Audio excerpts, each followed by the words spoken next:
The Book of Luke, chapter 22. Judas agrees to betray Jesus. Now the festival of unleavened bread, called the Passover, was approaching, and the chief priests and the teachers of the law were looking for some way to get rid of Jesus, for they were afraid of the people. Then Satan entered Judas, called Iscariot, one of the 12. And Judas went to the chief priests and the officers of the temple guard, and discussed with them how he might betray Jesus. They were delighted and agreed to give him money. He consented and watched for an opportunity to hand Jesus over to them when no crowd was present. The Last Supper. Then came the day of unleavened bread, on which the Passover lamb had to be sacrificed. Jesus sent Peter and John, saying, "Go and make preparations for us to eat the Passover." "Where do you want us to prepare for it?" they asked. He replied, "As you enter the city, a man carrying a jar of water will meet you. Follow him to the house that he enters, and say to the owner of the house, 'The teacher asks, where is the guest room, where I may eat the Passover with my disciples?' He will show you a large room upstairs, all furnished. Make preparations there." They left and found things just as Jesus had told them, so they prepared the Passover. When the hour came, Jesus and his apostles reclined at the table.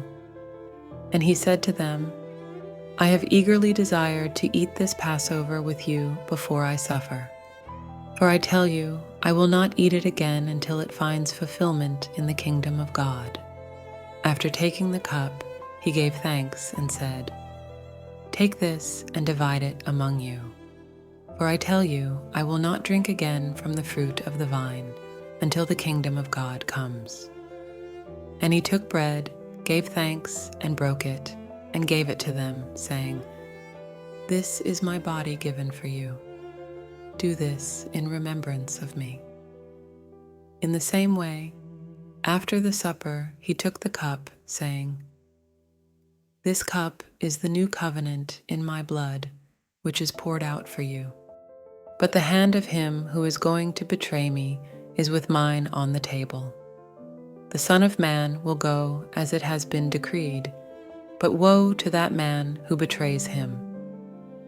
They began to question among themselves which of them it might be who would do this.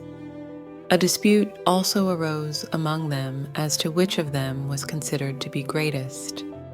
Jesus said to them, "The kings of the Gentiles lord it over them, and those who exercise authority over them call themselves benefactors. But you are not to be like that. Instead, the greatest among you should be like the youngest, and the one who rules like the one who serves. For who is greater, the one who is at the table or the one who serves? Is it not the one who is at the table? But I am among you as one who serves. You are those who have stood by me in my trials. And I confer on you a kingdom, just as my Father conferred one on me, so that you may eat and drink at my table in my kingdom and sit on thrones, judging the 12 tribes of Israel. Simon, Simon, Satan has asked to sift all of you as wheat.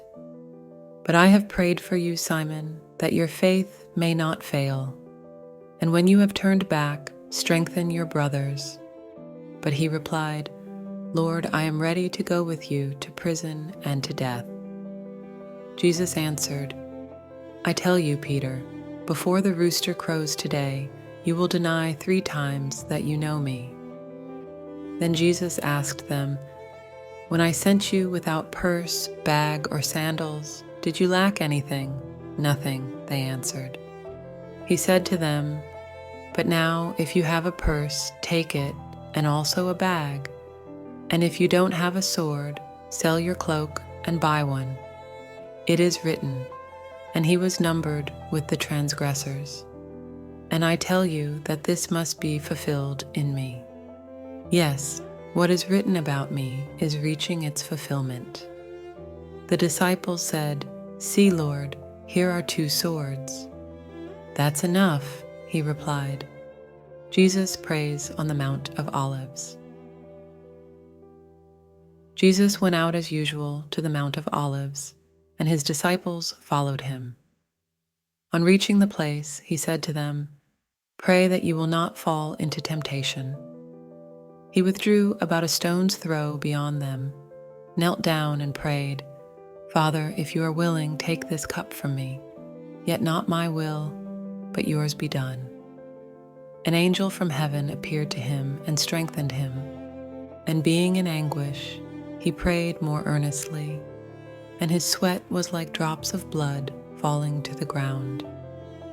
When he rose from prayer and went back to the disciples, he found them asleep, exhausted from sorrow. "Why are you sleeping?" he asked them.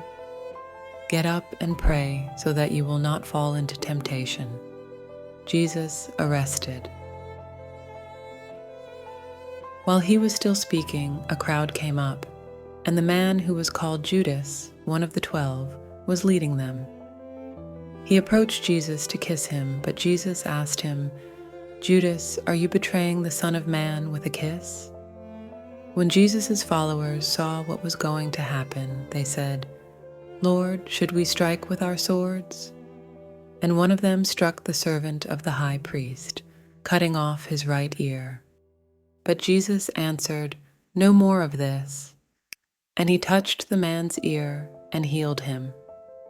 Then Jesus said to the chief priests, the officers of the temple guard, and the elders who had come for him, "Am I leading a rebellion that you have come with swords and clubs?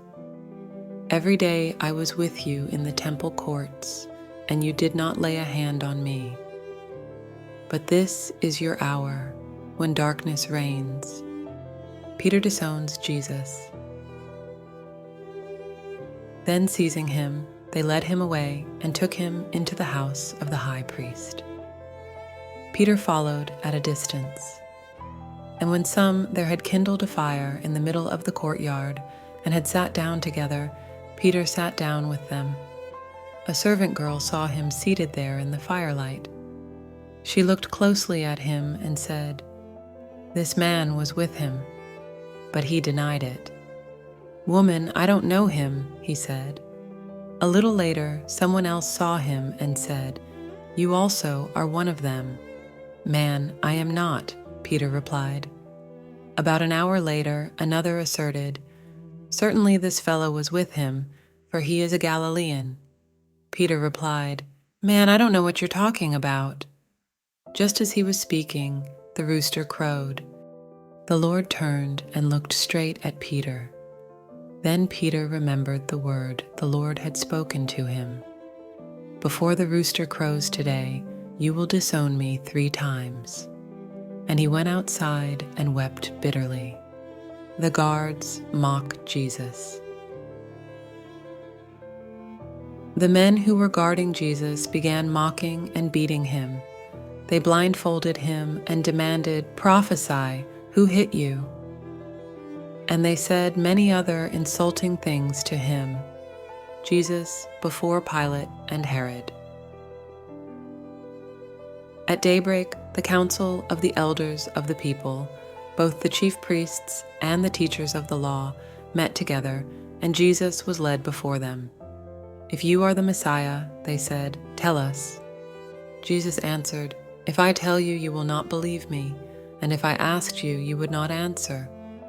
But from now on, the Son of Man will be seated at the right hand of the mighty God." They all asked, "Are you then the Son of God?" He replied, "You say that I am." Then they said, "Why do we need any more testimony? We have heard it from his own lips."